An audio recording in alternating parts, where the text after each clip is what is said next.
Hello everyone, मेरा नाम है रेनू कौशिक। तो गाइज़ कैसे हैं आप सब? आई होप गाइज़ आप सब अच्छे होंगे।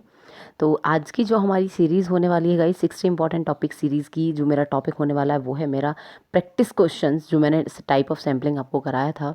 अगर किसी ने मेरी वीडियोस नहीं देखी है गाइस, तो मेरी पहली वीडियो क्लासरूम कम्युनिकेशन के ऊपर मैंने विद क्वेश्चंस कराई है, और सेकंड मेरी वीडियो है टाइप ऑफ सैम्पलिंग, जिसके अंदर मैं आज क्वेश्चंस लेके आई हूँ। आज ये टॉपिक मेरा कंप्लीट हो जाएगा। तो गाइस चलते हैं अपने टॉपिक पर, और मैं भी पूरी कोशिश करूँगी कि जैसे मैंने क्लासरूम कम्युनिकेशन के क्वेश्चंस को आपको अच्छी तरह से उसके चारों ऑप्शंस को क्लियर करने की कोशिश की थी, यहाँ पर भी मैं हर एक क्वेश्चन को अच्छी तरह से कराऊंगा आपको। आइए बात करते हैं, आज के टॉपिक पर चलते हैं। देखिए गाइस, पहला क्वेश्चन है, मेरी आपसे एक गुजारिश है कि आप हर एक क्वेश्चन पर क्या कीजिएगा कि वीडियो को पॉज कीजिएगा और अपने आप से आंसर देने की कोशिश कीजिएगा, ताकि आपको भी समझ में आए कि क्वेश्चन की किस तरह से फॉर्म होती है, क्वेश्चन किस तरह से बनते हैं। वैसे बहुत ही सिंपल क्वेश्चंस बनते हैं टाइप ऑफ सैम्पलिंग से, और ताकि आपको आपकी भी एक रिवीजन टाइप हो सके कि आपने जो टॉपिक पढ़ा है वो आपको कितना समझ में आया है।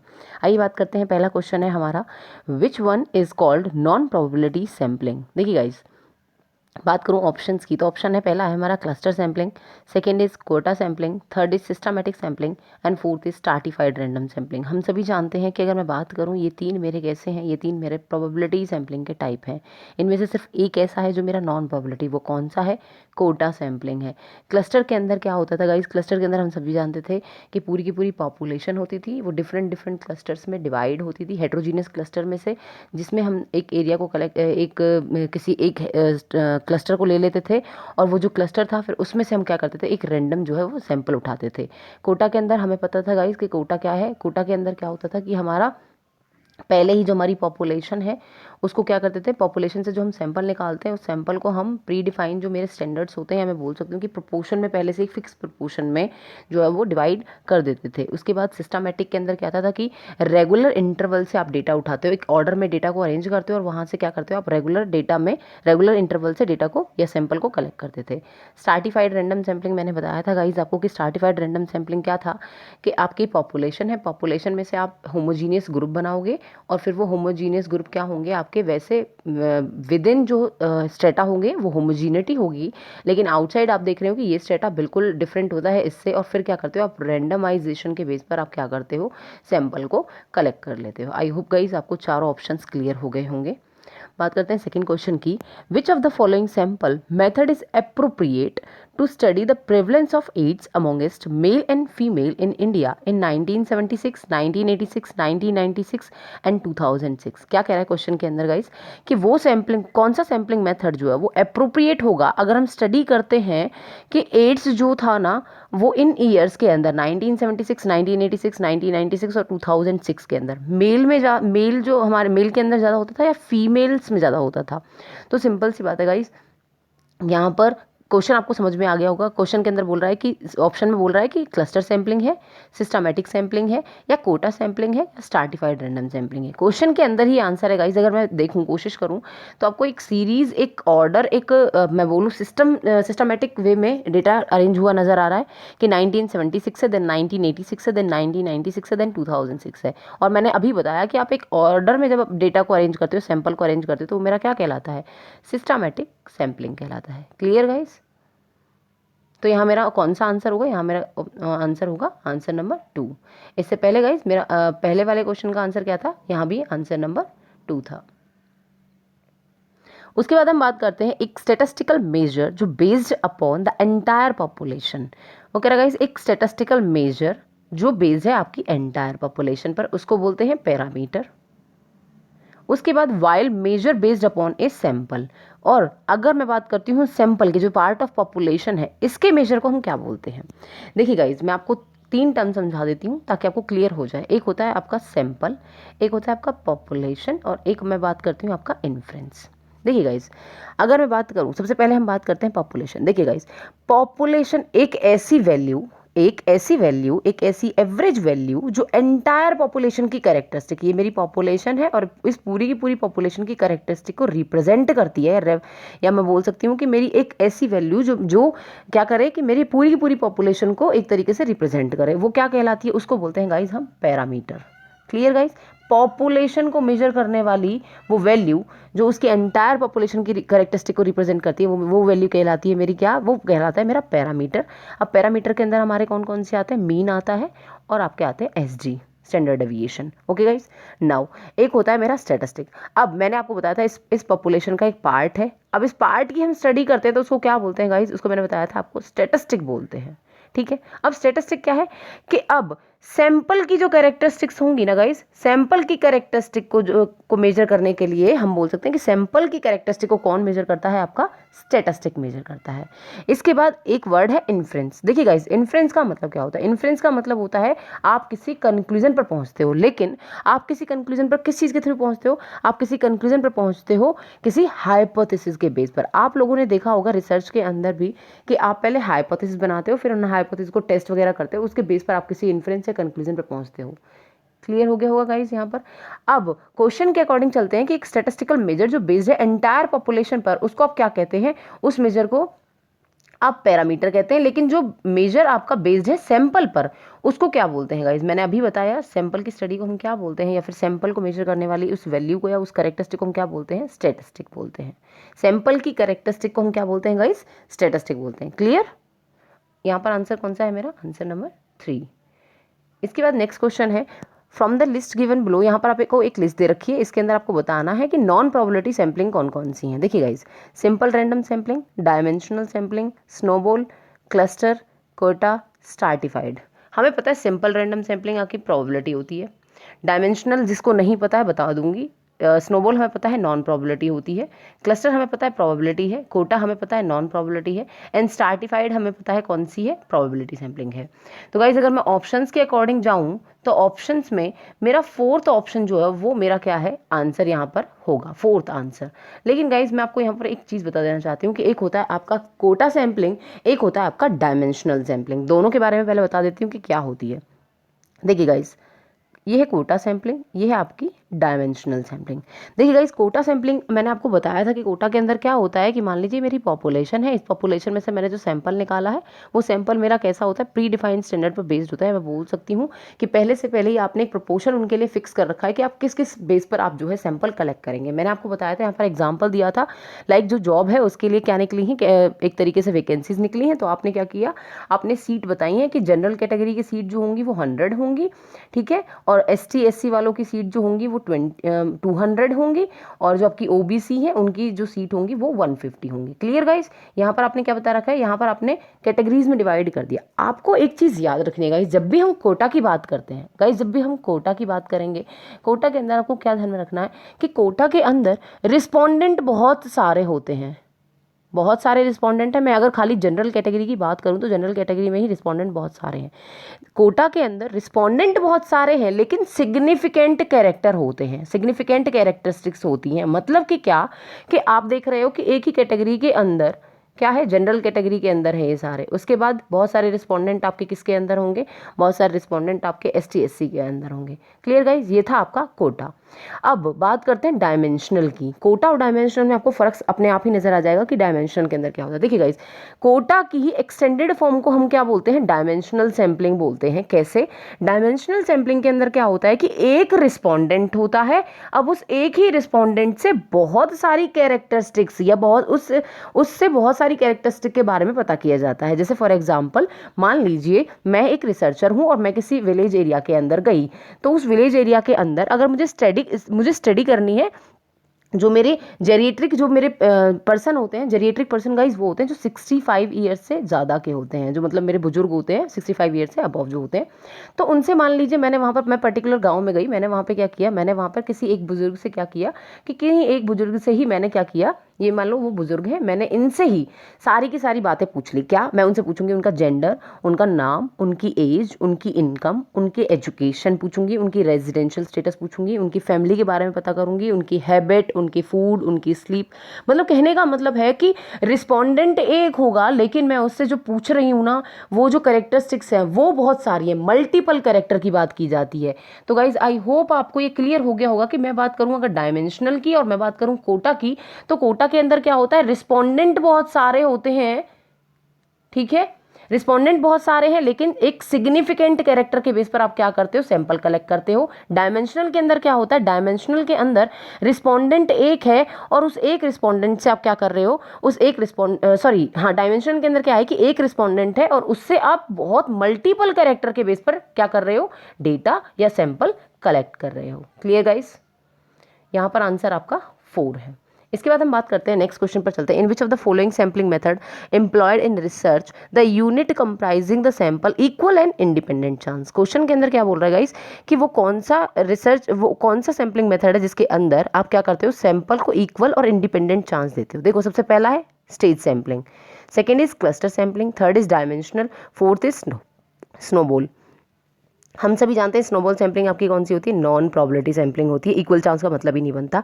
डायमेंशनल सैम्पलिंग आपको बता दूं कि ये भी आपका नॉन प्रोबेबिलिटी का पार्ट होता है, क्योंकि कोटा की एक्सटेंडेड फॉर्म होती है, तो ये भी मेरा यहाँ पर नहीं आएगा क्योंकि यहाँ पर इक्वल चांस आप किसी को नहीं दे रहे हैं। क्लस्टर के अंदर क्या होता है गाइस, क्लस्टर के अंदर ये पॉपुलेशन है वो क्या है, वो बहुत सारे क्लस्टर्स में क्या है, डिवाइडेड है, बहुत सारे ग्रुप्स में डिवाइडेड है। यहाँ से आप किसी एक क्लस्टर को उठाते हो और उस एक क्लस्टर में से रैंडमाइजेशन।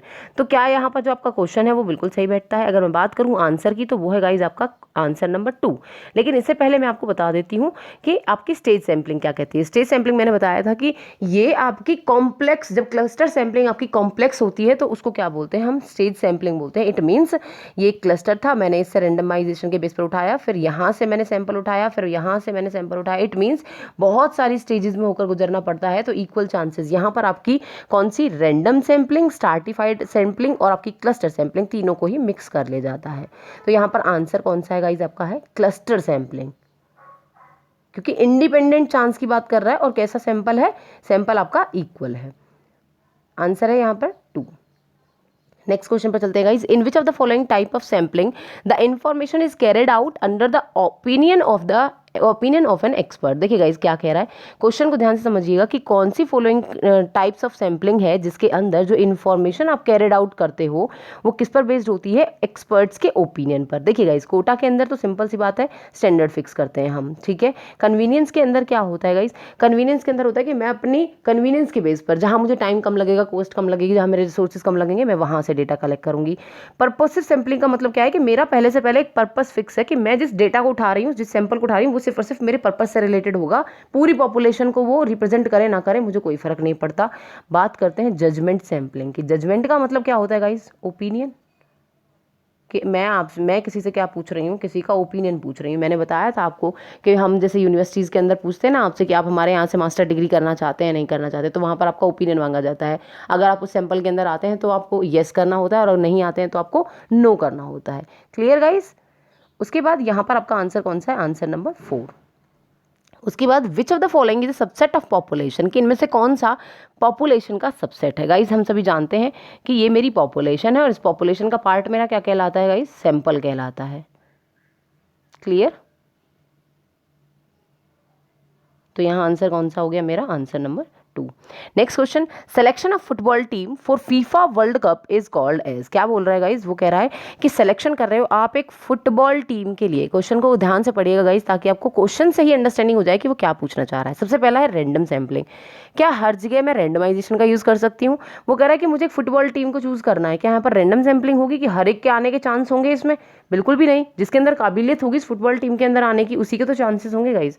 अब सिस्टमैटिक सैम्पलिंग का मतलब क्या है कि आप एक ऑर्डर फॉलो करोगे यहाँ पर कि हर 10th पर्सन को उठा लिया जाए, नहीं। क्या यहाँ पर आप एक पर्पस के लिए, किसी पर्पस के लिए सैम्पलिंग कर रहे हैं, क्या आप यहाँ पर आपका कोई पर्पस है। हाँ, यहाँ पर हमारा क्या है, एक पर्पस है कि मैं क्या कर रही हूँ, मैं एक फुटबॉल टीम के लिए क्या कर रही हूँ, सिलेक्शन कर रही हूँ मैं एक फुटबॉल टीम के लिए। तो ये क्या हो गया, ये मेरा एक पर्पस है, इसीलिए कौन सी सैम्पलिंग होगी गाइज, ये मेरी पर्पसिव। क्लस्टर भी ये नहीं होगी। Clear guys. यहाँ पर आंसर क्या होगा मेरा, यहाँ पर आंसर होगा आंसर नंबर 3। नेक्स्ट क्वेश्चन है कि when a production is heterogeneous. Question को ध्यान से समझिएगा गाइस कि when a production is heterogeneous it is divided into groups so that there is a homogeneity with in the group. क्या बोल रहा है कि एक पॉपुलेशन है वो हेट्रोजीनियस पॉपुलेशन है।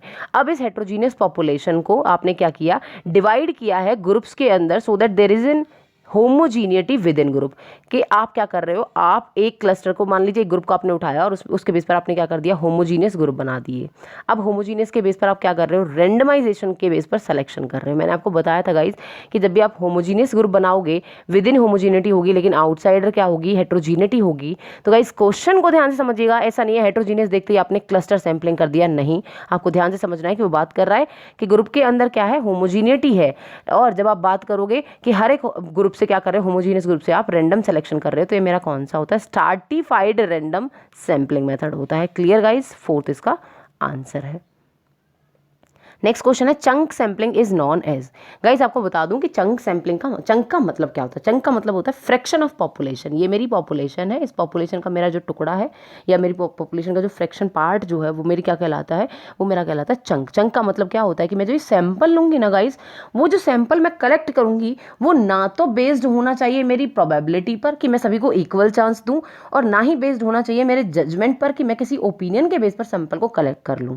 चंक सैंपलिंग का मतलब सिंपल होता है, चंक सैंपलिंग को हम बोलते हैं कन्वीनियंस सैंपलिंग। इट मींस मैं जो डेटा या सैंपल कलेक्ट करूंगी वो कलेक्ट करूंगी मैं अपने मतलब कि टाइम जहां मुझे कम से कम लगे, कॉस्ट जहां मुझे कम से कम लगे, अपनी कन्वीनियंस के अकॉर्डिंग, जो एरिया मुझे सूटेबल लगेगा, जो जगह मुझे सूटेबल लगेगी, मैं वहां से सैंपल को कलेक्ट करूंगी। मुझे कोई फर्क नहीं पड़ता कि मेरी पूरी की पूरी पॉपुलेशन जो है वो, मतलब मुझे यहाँ पर इतना, मेरा मेन फोकस किस पर होता है, मेरा मेन फोकस होता है अपने टाइम, अपने कॉस्ट और अपने रिसोर्सेज को कम से कम एक तरीके से लगाऊं मैं, ताकि एक तरीके से मैं अच्छा सैंपल जो वो कलेक्ट कर पाऊं। तो क्लियर गाइज, यहाँ पर आंसर क्या होगा, यहाँ पर आंसर होगा आपका कन्वीनियंस सैंपलिंग, कि आप ना तो प्रोबेबिलिटी के बेस पर और ना ही किसी जजमेंट के बेस पर क्या कर रहे हो, डेटा को कलेक्ट कर रहे हो। तो चंक सैंपलिंग को याद रखिएगा, चंक सैंपलिंग आपकी नॉन प्रोबेबिलिटी सैंपलिंग होती है, जिसको हम बोलते हैं कन्वीनियंस सैंपलिंग। यहाँ पर है आंसर नंबर 2। इसके बाद नेक्स्ट क्वेश्चन है कि in which of the following non random sampling technique does the researcher ask the research participant to identify other potential research participant. Guys question को ध्यान से समझिए कि कौन सी नॉन रैंडम सैंपलिंग, पहली बात तो कि वो नॉन रैंडम सैंपलिंग की बात कर रहा है। ऑप्शंस के अंदर देखते हैं, 4 के 4 हमारे क्या है, नॉन रैंडम सैंपल है। डज द रिसर्चर आस्क, कि जिसके अंदर रिसर्चर क्या करता है, आस्क करता है रिसर्च पार्टिसिपेंट, ये एक रिसर्चर है, ठीक है गाइस, ये क्या कर रहा है, ये पूछ रहा है किसी रिसर्च पार्टिसिपेंट से, to identify other potential research participant, जिससे उसको पता चल जाए और पार्टिसिपेंट्स का। आप क्या देख रहे हैं गाइस, ये क्या है, एक क्या बन रही है, चेन बन रही है। कौन सी सैंपलिंग होगी गाइस, ये मेरी स्नोबॉल सैंपलिंग होगी। क्लियर गाइस, आंसर क्या है, आंसर नंबर 4। उसके बाद नेक्स्ट क्वेश्चन बोल रहा है, a researcher divide the population, एक रिसर्चर है वो डिवाइड कर रहा है पॉपुलेशन को इनटू पीजी, ये पॉपुलेशन मेरी। उसके बाद ये क्या कर रहा है, ये पीजी के बच्चे, ग्रेजुएट, उसके बाद 10+2, ठीक है गाइस, 3 पार्ट्स में इसने क्या कर दिया, डिवाइड कर दिया। And using the random digit table, और क्या कर रहा है, यहां से क्या कर रहा है, रैंडमाइजेशन के बेस पर क्या कर रहा है, सैंपल उठा रहा है। कौन सी सैंपलिंग होगी गाइस, ये मेरी स्ट्रैटिफाइड रैंडम सैंपलिंग कहलाएगी, सिंपल, आंसर नंबर 2।